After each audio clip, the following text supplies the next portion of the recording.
ஓம் சாந்தி. இன்றைய முரளி 13 ஜனவரி 2025. பாப்தாதா மதுபன். இனிய குழந்தைகளே, அழுக்கிலிருந்து தூய்மையாக்கும் தந்தையிடம் உங்களுக்கு அளவு கடந்த அன்பு இருக்க வேண்டும். அதிகாலை எழுந்து முதலில் சிவபாபா குட் மார்னிங் என்று சொல்ல வேண்டும். கேள்வி: அக்யூரேட் நினைவிற்காக எந்த தாரணைகள் தேவை? அக்யூரேட்டாக நினைவு செய்பவர்களின் அடையாளங்கள் யாவை?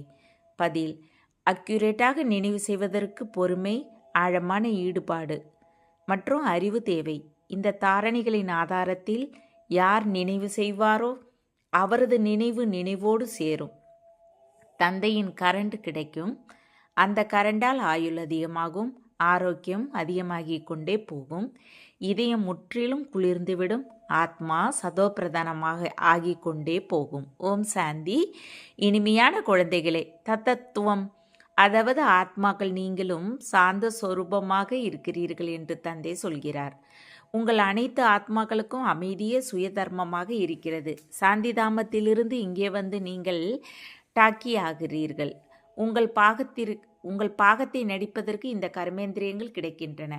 ஆத்மா சிறியது பெரியதாக மாறுவதில்லை, உடல் சிறியது பெரியதாக மாறுகிறது.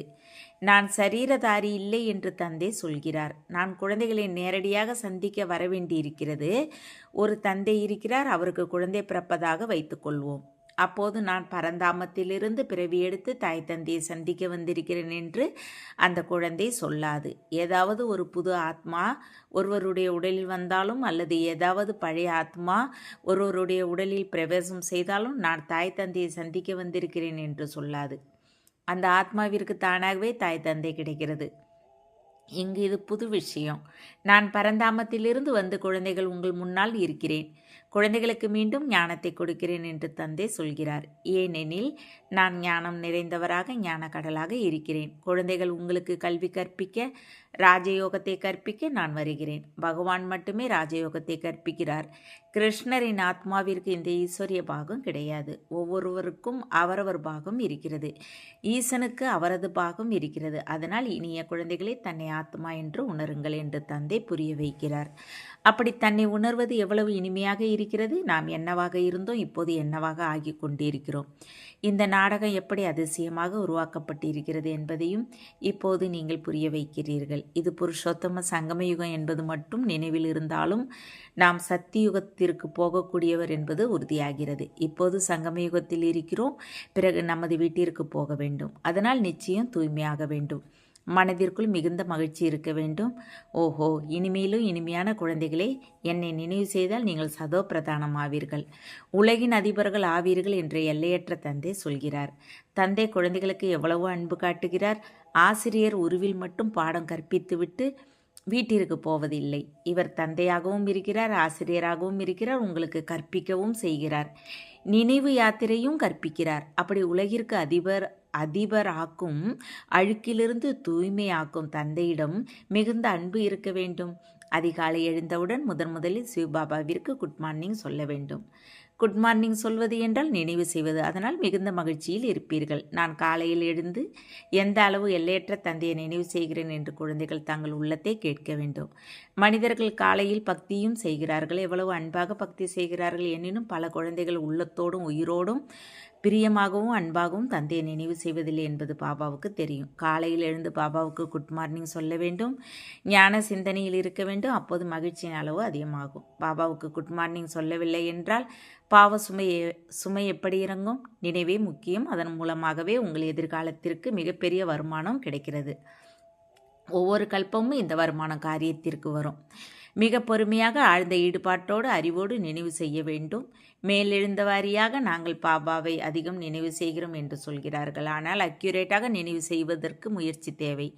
யார் தந்தை அதிகமாக நினைப்பாரோ அவருக்கு அதிக கரண்ட் கிடைக்கும். ஏனென்றால் நினைவோடு நினைவு சேர்கிறது.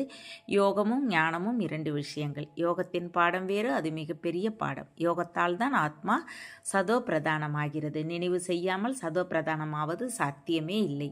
நல்லபடியாக அன்போடு தந்தையை நினைவு செய்தால் தானே கரண்ட் கிடைக்கும், ஆரோக்கியம் பெறுவீர்கள். கரண்டால் ஆயுளும் அதிகமாகும். குழந்தை நினைவு செய்தால் தந்தையும் சர்ச் லைட் கொடுப்பார். தந்தை எவ்வளவு பெரிய பொக்கிஷத்தை குழந்தைகள் உங்களுக்கு கொடுக்கிறார். சிவபாபா நமக்கு பாடம் கற்பிக்கிறார் என்பதை இனிய குழந்தைகள் உறுதியாக நினைவில் வைக்க வேண்டும். சிவபாபா பதித்த பாவனராகவும் இருக்கிறார், சத்கதி கொடுக்கும் வள்ளலாகவும் இருக்கிறார். சத்கதி என்றால் சொர்க்கத்தின் ராஜ்யத்தை கொடுக்கிறார். பாபா எவ்வளவு இனிமையாக இருக்கிறார், எவ்வளவு அன்போடு குழந்தைகளுக்கு அமர்ந்து பாடம் கற்பிக்கிறார். தந்தை தாதா மூலமாக நமக்கு கற்பிக்கிறார். பாபா எவ்வளவு இனியவராக இருக்கிறார், எவ்வளவு அன்பு காட்டுகிறார், எந்த கஷ்டமும் கொடுப்பதில்லை. என்னை நினைவு செய் மற்றும் சக்கரத்தை நினைவு செய் என்று மட்டும் சொல்கிறார். தந்தையின் நினைவில் உள்ளம் முற்றிலும் குளிர வேண்டும். ஒரு தந்தையின் நினைவு வாட்ட வேண்டும். ஏனென்றால் தந்தையிடமிருந்து எவ்வளவு பெரிய ஆஸ்தி கிடைக்கிறது, எனக்கு தந்தையிடம் எவ்வளவு அன்பு இருக்கிறது, எந்த அளவு என்னிடம் தெய்வீக குணங்கள் இருக்கின்றன என்று தன்னை பார்க்க வேண்டும். ஏனென்றால் குழந்தைகள், நீங்கள் இப்போது முள்ளிலிருந்து மலராக மாறுகிறீர்கள். எந்த அளவு யோகத்தில் இருப்பீர்களோ அந்த அளவு முள்ளிலிருந்து மலராக சதோ பிரதானமாக மாறிக்கொண்டே போவீர்கள். மலராக மாறிவிட்டால் பிறகு இங்கே இருக்க முடியாது. சொர்க்கமே மலர்களின் தோட்டமாக இருக்கிறது. யார் அதிக முட்களை மலர்களாக மாற்றுவார்களோ அவரையே உண்மையான வாசமுள்ள மலர் என்று சொல்வார்கள். அவர் ஒருபோதும் யாரையும் முள்ளாக குத்த மாட்டார். கோபமும் பெரிய முள்ளாக இருக்கிறது, பலருக்கு துக்கம் கொடுக்கிறது. இப்போது குழந்தைகள், நீங்கள் முள்ளான உலகத்திலிருந்து கரைக்கு வந்து விட்டீர்கள். நீங்கள் சங்கமத்தில் இருக்கிறீர்கள். தோட்டக்காரர் எப்படி மலர்களை தனியாக ஒரு கூடையில் எடுத்து வைப்பாரோ அப்படி மலர்கள் நீங்கள் இப்போது சங்கமயுகம் என்ற கூடையில் தனியாக வைக்கப்பட்டு இருக்கிறீர்கள். பிறகு மலர்கள் நீங்கள் சொர்க்கத்திற்கு செல்வீர்கள். கலியுக முட்கள் சாம்பலாகும். பரலோக தந்தையிடமிருந்து தமக்கு அழியாத ஆஸ்தி கிடைப்பது இனிய குழந்தைகளுக்கு தெரியும். யார் நல்ல நல்ல குழந்தைகளோ பாப்தாதாவிடம் முழுமையாக அன்பு வைத்திருப்பார்களோ அவர்களுக்கு நாம் உலகின் அதிபர் ஆகிறோம் என்ற மகிழ்ச்சி அதிகம் இருக்கும். ஆம், முயற்சியின் மூலமாகவே உலகின் அதிபர் ஆகிறார்கள். சொல்வதால் மட்டும் ஆக முடியாது. நாம் நமக்காக மீண்டும் அதே சூரிய வம்ச சந்திர வம்ச ராஜ்யத்தை படைத்து கொண்டு இருக்கிறோம் என்ற நினைவு முக்கிய குழந்தைகளுக்கு எப்போதும் இருக்கும். இனிய குழந்தைகளை, எந்த அளவு நீங்கள் பலருக்கு நன்மை செய்வீர்களோ அந்த அளவே உங்களுக்கு ஊதியம் கிடைக்கும். பலருக்கு வழி சொன்னால் அவர்களின் ஆசீர்வாதங்கள் கிடைக்கும். ஞான ரத்தினங்களால் பையை நிரப்பி பிறகு தானம் செய்ய வேண்டும். ஞான கடல் உங்களுக்கு ரத்தினங்களின் தட்டுகளை நிரப்பி நிரப்பி கொடுக்கிறார். அதை யார் தானம் செய்வார்களோ அவர்கள் அனைவருக்கும் பிரியமானவர்களாக இருப்பார்கள். குழந்தைகளின் மனதில் எவ்வளவு மகிழ்ச்சி இருக்க வேண்டும். நாங்கள் பாபாவிடமிருந்து முழு ஆஸ்தியும் பெற்றே தீருவோம் என்று புத்திசாலி குழந்தைகள் சொல்வார்கள். அவர்கள் தந்தையை கெட்டியாக பிடித்து கொள்வார்கள். அவர்களுக்கு தந்தையிடம் அதிக அன்பு இருக்கும். ஏனென்றால் உயிர்தானம் கொடுக்கும் பாபா கிடைத்திருப்பதை அறிந்து இருக்கிறார்கள். ஞானத்தின் வரத்தை அப்படி கொடுக்கிறார். அதனால் நாம் எதிலிருந்து எதுவாக மாறுகிறோம். வறியவரிலிருந்து மிகப்பெரிய செல்வந்தராகிறோம். அந்த அளவு பொக்கிஷத்தை நிரப்பி விடுகிறார். எந்த அளவு தந்தையை நினைவு செய்வீர்களோ அந்த அளவு அன்பு இருக்கும். கவர்ச்சி ஏற்படும். ஊசி சுத்தமாகிவிட்டால் காந்தத்தின் பக்கம் இழுக்கப்படும். தந்தையின் நினைவால் துரு அகன்று கொண்டே போகும். ஒரு தந்தையை தவிர வேற யாருடைய நினைவும் வரக்கூடாது. அப்படி மனைவிக்கு கணவனிடம் எவ்வளவு அன்பு இருக்கிறது. உங்களுக்கும் நிச்சயதார்த்தம் நடந்து விட்டது. நிச்சயத்தின் மகிழ்ச்சி குறைகிறதா என்ன? இனிய குழந்தைகளே, உங்களுக்கு என்னோடு நிச்சயம் ஏற்பட்டு இருக்கிறது, பிரம்மாவோடு நிச்சயம் ஏற்படவில்லை என்று சிவபாபா சொல்கிறார். நிச்சயம் உறுதியாகிவிட்டால் பிறகு அவரது நினைவு வாட்ட வேண்டும். இனிய குழந்தைகளை, தவறு செய்யக்கூடாது என்பதை தந்தை புரிய வைக்கிறார். சுய தரிசன சக்கரதாரி ஆகுங்கள், லைட் ஹவுஸ் ஆகுங்கள். சுய தரிசன சக்கரதாரியாகும் பயிற்சியை நன்றாக செய்தால் நீங்கள் ஞான கடலை போல மாறுவீர்கள். அப்படி மாணவர்கள் படித்து ஆசிரியர் ஆகிறார்கள். உங்கள் தொழிலே இதுதான். அனைவரையும் சுய தரிசன சக்கரதாரிகளாக மாற்றுங்கள். அப்போதே சக்கரவர்த்தி ராஜா ராணி ஆவீர்கள். அதனால் சுய தரிசன சக்கரதாரியாக அமர்ந்து இருக்கிறீர்களா என்று தந்தை எப்போதும் குழந்தைகளை கேட்கிறார். தந்தையும் சுய தரிசன சக்கரதாரி தானே? இனிய குழந்தைகளை, உங்களை திரும்ப அழைத்து செல்வதற்கு பாபா வந்திருக்கிறார். குழந்தைகள், நீங்கள் இல்லாமல் எனக்கும் நிம்மதி இழந்தது போல இருக்கிறது. எப்போது நேரம் வருமோ அப்போது நிம்மதியற்ற நிலை ஏற்படுகிறது. போதும், இப்போது நான் போக வேண்டும். குழந்தைகள் அதிகம் அழைக்கிறார்கள். அதிக துன்பத்தில் இருக்கிறார்கள் என்ற இரக்கம் வருகிறது. இப்போது குழந்தைகள், நீங்கள் வீட்டிற்கு போக வேண்டும். பிறகு அங்கிருந்து நீங்கள் தாமாகவே சுகதாமத்திற்கு செல்வீர்கள். அங்கே நான் உங்களுக்கு துணையாக இருக்க மாட்டேன். உங்கள் நிலைக்கு தக்கபடி உங்கள் ஆத்மா போகும். நாம் ஆன்மீக பல்கலைக்கழகத்தில் படித்து கொண்டு இருக்கிறோம். நாம் இறைவனின் மாணவர்கள் என்ற போதை குழந்தைகள் உங்களுக்கு இருக்க வேண்டும். நாம் மனிதர்களிலிருந்து தேவராக மாறுவதற்கு, அதாவது உலகின் அதிபராவதற்கு படித்து கொண்டு இருக்கிறோம். இதன் மூலம் நாம் எல்லா துறைகளையும் பாஸ் செய்கிறோம். ஆரோக்கிய கல்வியையும் படிக்கிறோம். நடத்தையை திருத்தும் ஞானத்தையும் படிக்கிறோம். நலத்துறை, உணவுத்துறை, நிலத்துறை, கட்டடத்துறை என அனைத்தும் இதில் வந்து விடுகின்றன. எப்போது ஏதாவது சபையில் சொற்பொழிவாற்றுவீர்களோ அல்லது யாருக்காவது புரிய வைப்பீர்களோ அப்போது தன்னை ஆத்மா என உணர்ந்து தந்தையை நினைவு செய்ய வேண்டும் என்பதை அடிக்கடி சொல்லுங்கள் என்று இனிமேலும் இனிய குழந்தைகளுக்கு தந்தை அமர்ந்து புரிய வைக்கிறார். இந்த நினைவால் தான் உங்கள் பாவங்கள் அழியும், நீங்கள் தூய்மை ஆவீர்கள். இதை அடிக்கடி நினைவு செய்ய வேண்டும். எனினும் எப்போது நீங்கள் தாமே நினைவில் இருப்பீர்களோ அப்போதே நீங்கள் எல்லோருக்கும் சொல்ல முடியும். இந்த விஷயத்தில் குழந்தைகள் மிகவும் பலவீனமாக இருக்கிறீர்கள். குழந்தைகளின் மனதில் எப்போது மகிழ்ச்சி இருக்குமோ நினைவில் இருப்பீர்களோ அப்போது பிறருக்கு விளக்கி சொல்லும்போது தாக்கம் ஏற்படும். நீங்கள் அதிகம் பேசக்கூடாது. ஆத்மா அபிமானியாக இருந்து நீங்கள் கொஞ்சம் விளக்கினாலும் அம்பு தைக்கும். குழந்தைகளே, முடிந்ததற்கு முற்றுப்புள்ளி வையுங்கள் என்று தந்தை சொல்கிறார். இப்போது முதலில் தன்னை மேம்படுத்துங்கள். தான் நினைவு செய்யாமல் பிறருக்கு சொல்லிக்கொண்டே இருந்தால் அந்த ஏமாற்று வேலை நீடிக்காது. மனம் நிச்சயம் உறுத்தி கொண்டே இருக்கும். தந்தையிடம் முழுமையாக அன்பு இல்லாததால் நீங்கள் ஸ்ரீமத்துப்படி நடப்பதில்லை. எல்லையற்ற தந்தையைப் போல வேற யாரும் அறிவுரை கொடுக்க முடியாது. இனிமையான குழந்தைகளை, இந்த பழைய உலகை இப்போது மறந்துவிடுங்கள் என்று தந்தை சொல்கிறார். கடைசியில் இவை எல்லாவற்றையும் மறந்தே ஆக வேண்டும். அப்போது சாந்திதாமம் மற்றும் சுகதாமத்தில் உங்கள் புத்தி இணைந்திருக்கும். தந்தையை நினைவு செய்து தந்தையிடம் போக வேண்டும். பதித்த ஆத்மா போக முடியாது. அது தூய்மையான ஆத்மாக்களின் வீடு. இந்த உடல் 5 தத்துவங்களால் செய்யப்பட்டு இருக்கிறது. அதனால் 5 தத்துவங்கள் இங்கே இருப்பதற்கு இழுக்கின்றன. ஏனென்றால் ஆத்மா இதை சொத்தை போல பெற்று இருக்கிறது. எனவே உடல் மீது மோகம் ஏற்பட்டு இருக்கிறது. இப்போது இதிலிருந்து பற்றை விலக்கி நமது வீட்டிற்கு போக வேண்டும். அங்கே இந்த 5 தத்துவங்கள் இருக்காது. சத்தியுகத்திலும் உடல் யோக பலத்தால் உருவாகும். இயற்கை சதோ பிரதானமாக இருக்கும். அதனால் இழுக்காது, துக்கம் ஏற்படாது. இது புரிந்து கொள்ள மிக நுணுக்கமான விஷயம். இங்கே 5 தத்துவங்களின் பலன் ஆத்மாவை இழுக்கிறது. அதனால் சரீரத்தை விடுவதற்கு மனம் விரும்புவதில்லை. இல்லை என்றால் இதில் இன்னும் மகிழ்ச்சி அடைய வேண்டும். தூய்மையாகி வெண்ணெயிலிருந்து முடிய எடுப்பது போல இந்த உடலை விடுவோம். எனவே உடலிலிருந்து அனைத்து பொருட்களிலிருந்தும் பற்றை முற்றிலும் விலக்க வேண்டும்.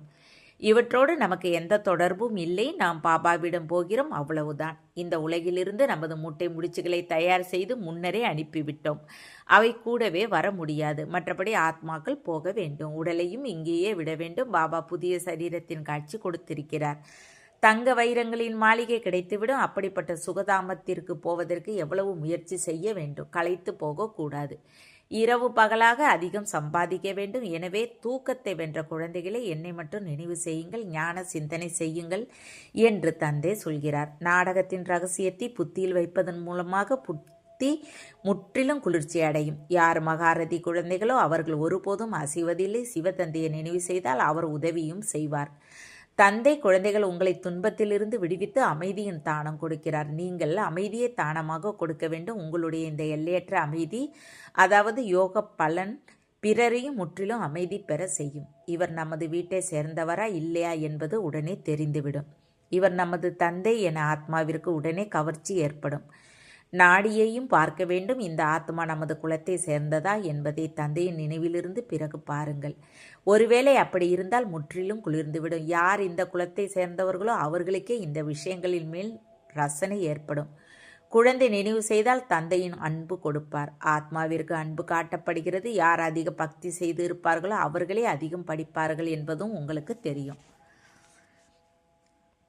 தந்தையிடம் எவ்வளவு அன்பு இருக்கிறது என்பது அவர்கள் முகத்தை பார்த்தவுடனே தெரிந்துவிடும். ஆத்மா தந்தையை பார்க்கிறது. தந்தை ஆத்மாக்கள் நமக்கு பாடம் கற்பிக்கிறார். நான் இவ்வளவு சிறிய புள்ளி ஆத்மாவிற்கு பாடம் கற்பிக்கிறேன் என்பதை தந்தையும் உணர்ந்து இருக்கிறார். வருங்காலத்தில் உங்களுக்கு இந்த நிலை ஏற்படும். நான் எனது சகோதர ஆத்மாவிற்கு கற்பிக்கிறேன் என்று நீங்கள் உணர்வீர்கள். முகம் சகோதரியாக இருந்தாலும் பார்வை ஆத்மாவின் பக்கம் போக வேண்டும். உடல் மீது பார்வை கொஞ்சம் கூட போகக்கூடாது. இதற்கு அதிக முயற்சி தேவை. இவை மிக சூட்சும விஷயங்களாக இருக்கின்றன. இது மிக உயர்ந்த படிப்பு. எடை போட்டால் இந்த படிப்பின் பக்கம் எடை மிக அதிகமாக இருக்கும். நல்லது.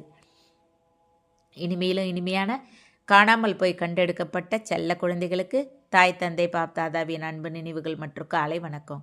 ஆன்மீக குழந்தைகளுக்கு ஆன்மீக தந்தையின் நமஸ்தே. ஆன்மீக தந்தைக்கு ஆன்மீக குழந்தைகளின் அன்பு நினைவுகள் குட் மார்னிங் மற்றும் நமஸ்தே. தாரணைக்கான முக்கிய சாரம் 1. உங்கள் பையை ஞான ரத்தினங்களால் நிறைத்து பிறகு தானமும் செய்ய வேண்டும். யார் தானம் செய்வாரோ அவர் அனைவருக்கும் பிரியமானவராக இருப்பார். அவரிடம் அளவற்ற மகிழ்ச்சி இருக்கும். 2. உயிர் தானம் கொடுக்கும் தந்தையை மிகுந்த அன்போடு நினைவு செய்து அனைவருக்கும் அமைதியை தானமாக கொடுக்க வேண்டும். சுய தரிசன சக்கரத்தை சுற்றி ஞான கடலாக மாற வேண்டும். வரதானம். அந்துவாக் பரிஸ்தா சரீரத்தின் மூலமாக சேவை செய்து கர்ம பந்தனத்திலிருந்து விடுபட்டு டபுள் லைட் ஆகுக. ஸ்தூல சரீரத்தால் எப்படி சக்கார ஈஸ்வரிய சேவையில் பிஸியாக இருக்கிறீர்களோ அப்படி உங்கள் சூட்ச்ம சரீரத்தின் மூலமாக அந்துவாக்கு சேவையும் கூடவே செய்யுங்கள். பிரம்மா மூலமாக எப்படி ஸ்தாபனையில் விருத்தி ஏற்பட்டதோ அப்படி இப்போது உங்கள் சூட்ச்ம சரீரத்தின் மூலமாக சிவசக்தி கம்பைன்டு ரூப காட்சி மூலமாக காட்சியும் செய்தியும் கிடைக்கும். காரியங்கள் நடக்க வேண்டும். ஆனால் இந்த சேவைக்காக காரியங்களை செய்த போதும் எந்த கர்ம பந்தனத்திலும் சிக்காமல் டபுள் லைட் ரூபத்தில் இருங்கள். ஸ்லோகன்: சிந்தனை செய்வதால் வெளிப்படும் மகிழ்ச்சி வடிவ வெண்ணையே வாழ்வை சக்திசாலியாக மாற்றும். உங்கள் சக்திசாலி மனதின் மூலமாக சகாஸ் கொடுக்கும் சேவை செய்யுங்கள். எனக்கு சேவை செய்ய வாய்ப்பே கிடைக்கவில்லை என்று யாரும் சொல்ல முடியாது. ஒருவரால் சொல்ல முடியாத போது மனதின் வாயு மண்டலத்தால் சுகமான உணர்வால் சுகமய ஸ்திதியால் சேவை செய்யுங்கள். உடல்நிலை சரியில்லை என்றாலும் வீட்டில் அமர்ந்தபடியே ஒத்துழைப்பு கொடுப்பவராகுங்கள். மனதில் சுத்த எண்ணங்களை சேமித்து வையுங்கள். சுப பாவனை நிறைந்தவர் ஆகுங்கள். ஓம் சாந்தி. தேங்க்ஸ் பாபா.